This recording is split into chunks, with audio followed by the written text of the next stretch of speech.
All right, let's get some labbing in. Took an L the last time, didn't I?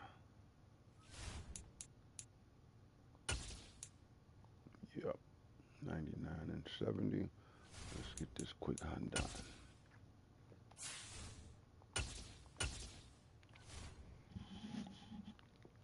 Make it to the 100, baby. Casey. Building muscle and bulking up is something that I personally struggled with and spent a lot of time working on. And if there's one thing that you'll learn pretty quickly about packing on size, it's the fact that it's much harder than most people think. Very few people anticipate just how difficult sticking to a proper bulking diet plan can be. And without following the right diet guidelines, it doesn't matter how hard you're working out. You're just going to be spinning your wheels, wasting your time. So I have 9 unique tips for those of you that are looking to consistently pack on muscle and bulk up faster. And the very first tip is to get used to feeling stuffed in the same way that you would have to accept sometimes feeling hungry if you were cutting your calories. Now, I know this may not sound very complex, but I would say that this is the #1 reason that'll prevent most people from bulking up. Most people stop eating when they start feeling full. If they're still full a few hours later when they're supposed to eat another meal, they'll just skip that meal. This would be equivalent to following a fat loss diet plan where every time you got hungry, you would just add a meal. The NFL on EA Sports brings us to the banks of the Ohio River and Paycor Stadium in Cincinnati. Coming up, we've got a discomfort that comes with eating when you truly just don't want to eat anymore. And there's really no way around that stuff feeling if you're creating a calorie surplus with the right foods. So what I mean by that is, how the fuck I get an L? Just add a bunch of sugar to their diet and jack up their calories. But if you're following a proper bulking plan, instead of having your carbs come from sugar, your carbs are going to be coming from sources like brown rice, potatoes, yams, and oatmeal. All of these carbohydrate sources contain far more muscle-building nutrients than something like sugar, that bullshit this motherfucker just much more filling. So taking in 300 to 400 grams of carbs per day is actually very challenging when you're doing it with healthy, muscle-building carbohydrate sources. And that's why there's really no way around feeling stuffed, and you have to actually accept that another and Cincinnati grind through player. the unpleasant feelings See if he pull that come same with feeling bullshit. stuffed if you want to consistently continue bulking. And since we're talking about carbs, the NFL on EA Sports brings us to the banks of the Ohio River and Paycor Stadium in Cincinnati. Coming up, we've got what should prove to be a good one between the Dallas Cowboys and the Cincinnati Bengals.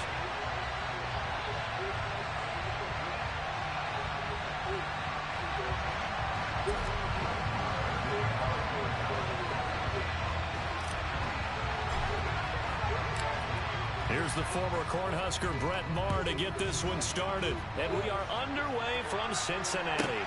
Taken at the 15, a short kick.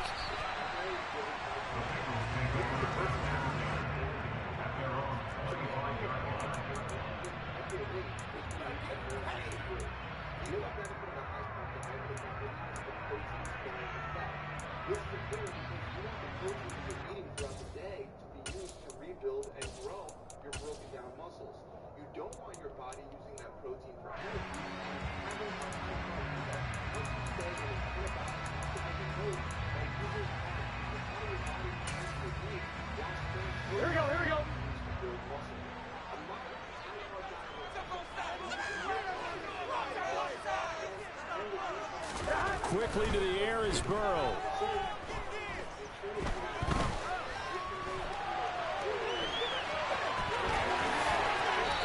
A nice job there on the escape and scramble. A first down, a 16-yard gain. That's multiple times now. He's tagged him with a big gain with his legs. Really showing off some nice awareness. All right, fellas. Correctly realized when he's got a chance to tuck it and go himself. Don't introduce yourself. First down. Here's Burrow. And the catch made. It's Tyler Boyd. On the move past the 40. Down the sideline he goes. And he's going to be pushed out of bounds inside the 10-yard line. A big play there on the catch and run. 52 yards. For the defense, the problem wasn't so much that they let him catch that drag route. It's that they had nobody around him after the catch. As you well know, when they make the catch, you have to make the tackle on the spot. Those yards after catch are the yards that kill a defense because it keeps drives alive.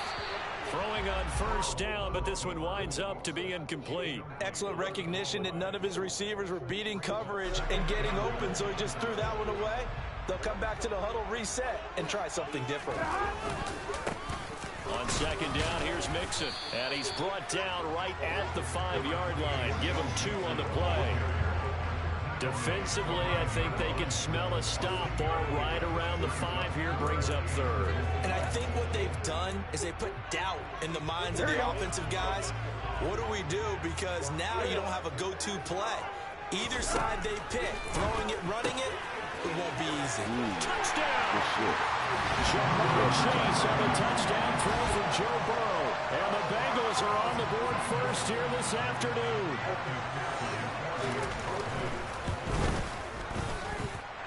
Extra point by McPherson, looking good. And that makes the score 7-0. After the touchdown, McPherson on to kick this one away.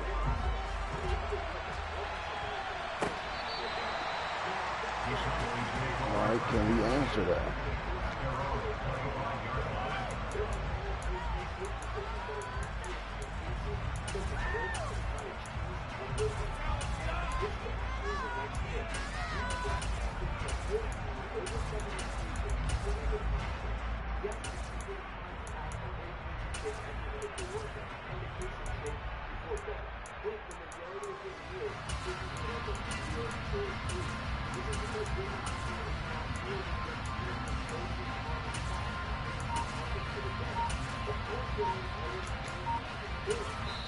And with the play clock winding down, we're going to get a timeout.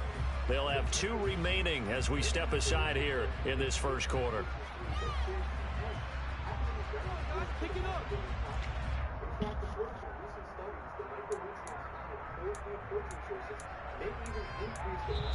And now the Bengal defense here calling a timeout.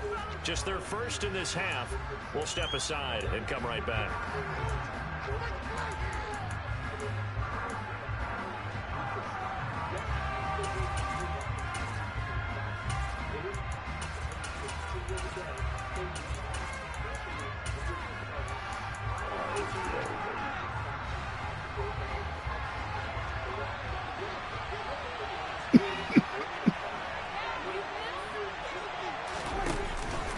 Now the first carry for an Ohio native. It's Ezekiel Elliott. And he'll manage to pick up second down.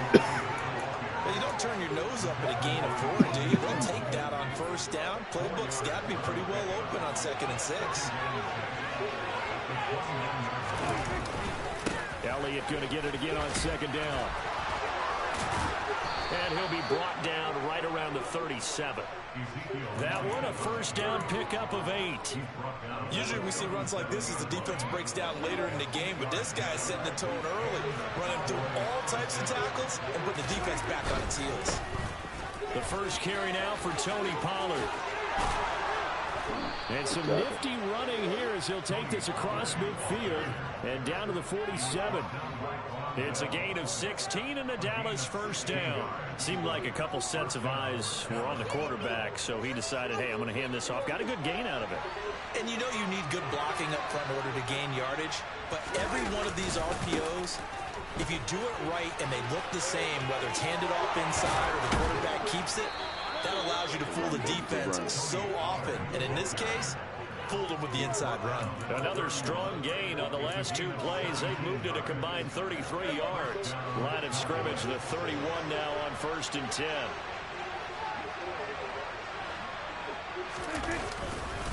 Inside give to Elliott. Heck of a broken tackle and able to work this down near the 23. 7 yards on the pickup there, and it'll leave him with a 2nd and 3.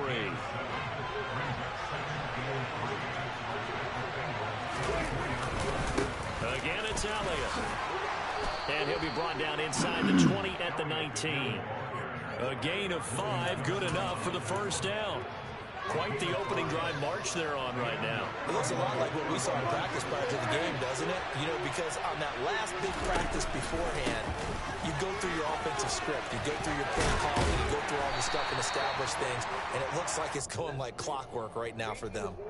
After one, 7-0 on EA Sports.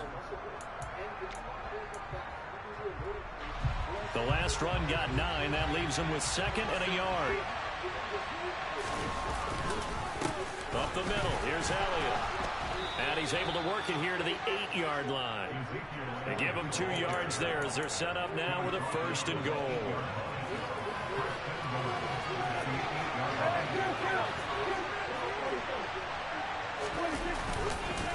They run straight ahead here with Pollard.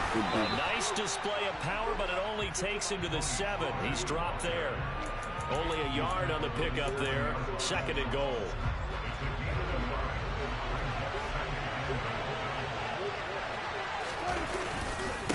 A give to Elliott. And he's able to get it down to the 2-yard line. It'll be a gain of 5, and it's going to set up a 3rd and goal. This is kind of one of those in-between plays here, Charles, on 3rd and goal from the 2 or the 3 in that area. What do you dial up? Something quick hitting. You don't have the time for something that develops slowly. It's got to be right at them if you're going to run the football. And if you're going to throw it, something quick, get it out of your hands in a hurry.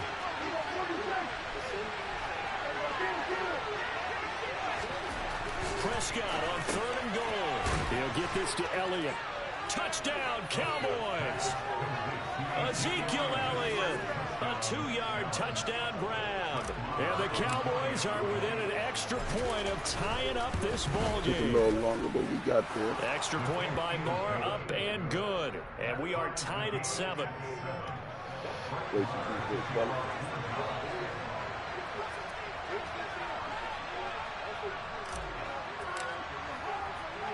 Each team's had it. Each team has scored. 7-7 here as the kick's away. This is taken just shy of the 10. And makes it across the 20 as his guys will set up shop at the 23-yard line. All right, let's see if we can put up some defense this time. The Bengals drive about to get going. So both of these teams, Charles, coming off touchdowns now, but this offense, they just had to stand on the sideline, watch their opponent author a really impressive drive to reach the end zone. Yeah, and I think you're not telling yourself the truth if you don't think there's some one-upsmanship going on right now, because they just had their touchdown answered by a drive of double-digit plays that also found the end zone. Now they want to do something even more impressive to answer that one. Mixon with a 1st down carry. And he's going to take this ahead for right around 3 yards, but no more than that. 2nd down. Not a huge carry there on 1st down, but not all of them will be. But still, all in all, a positive play for the offense. It's all about picking up at least a few to set up what you're going to do here on 2nd down. 3 yards on that last carry. Here's 2nd and 7. Burrow looking to pass. You let Curls pass like that. That's good shit, homeboy. Good shit. We gonna learn. Cincinnati score. That's a heck of a response to regain the lead after we had seen the touchdown to tie the game. I would say what we just saw there was a great amount of poise, because typically when teams tie the game up, it's a little bit of a, how would you say, you kind of take a step back and have to get yourself regrouped. They regrouped it already, didn't they? They attacked back after they've been tied. And in a big way, that was a statement-long touchdown. Ball blast trying to do his thing out here. And a fair catch signaled for and taken successfully.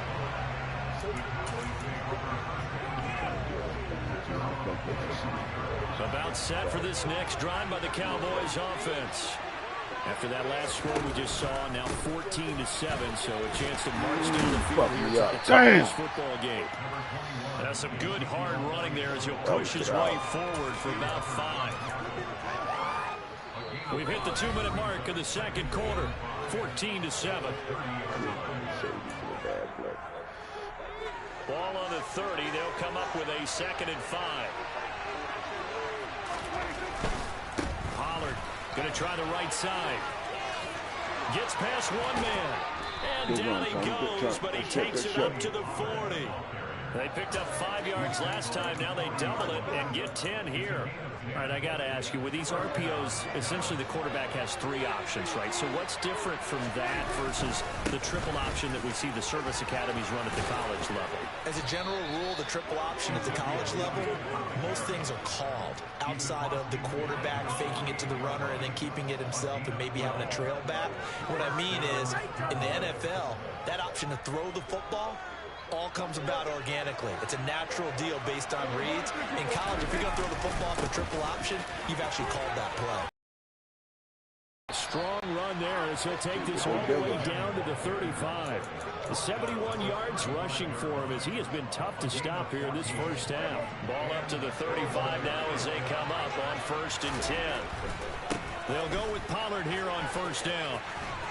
Taken down at the 30. This drive is pretty clear. Almost feels like old school fundamentals, doesn't it? Want to impose their will on the defense. Was that 5 straight runs? Yeah, 5 straight carries to start this drive. And like you said, the way it's working, they may just stick with it. They'll try to throw now. Prescott.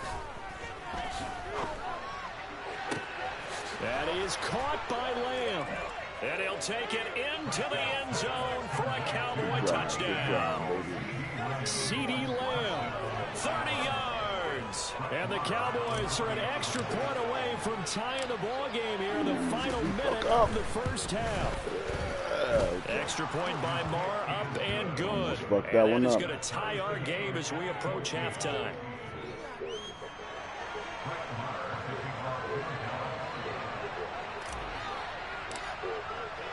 This one tied at 14 now as he sends this one away. Fielded right around the 8. And they'll get him down inside the 30 at the 27.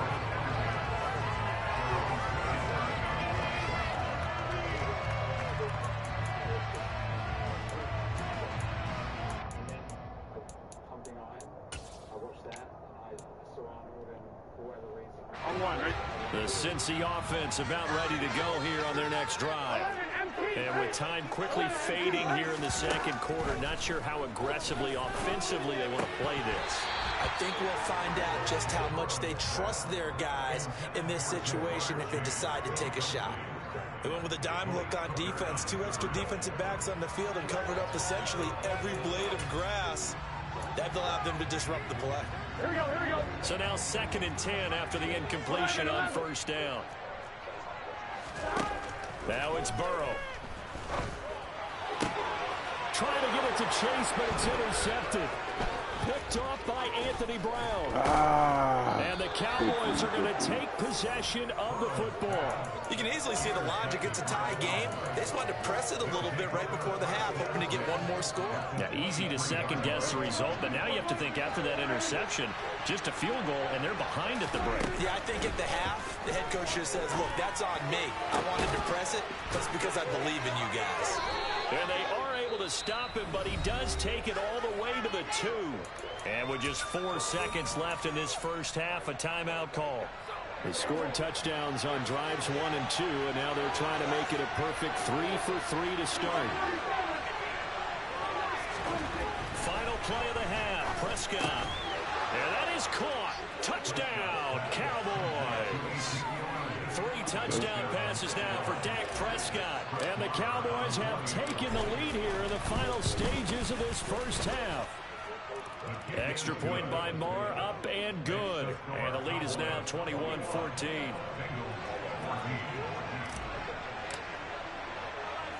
So still time for the kickoff here. 1 second to go in the half as this one is away. Taken from about the 12. Oh, and miscommunication on the lateral. The ball's out. It's picked up by the Cowboys. And he brings it good game, back. Can you believe it? An offensive disaster on the final play of the first half. They just had to hold on to the ball. Marr now to add the extra point.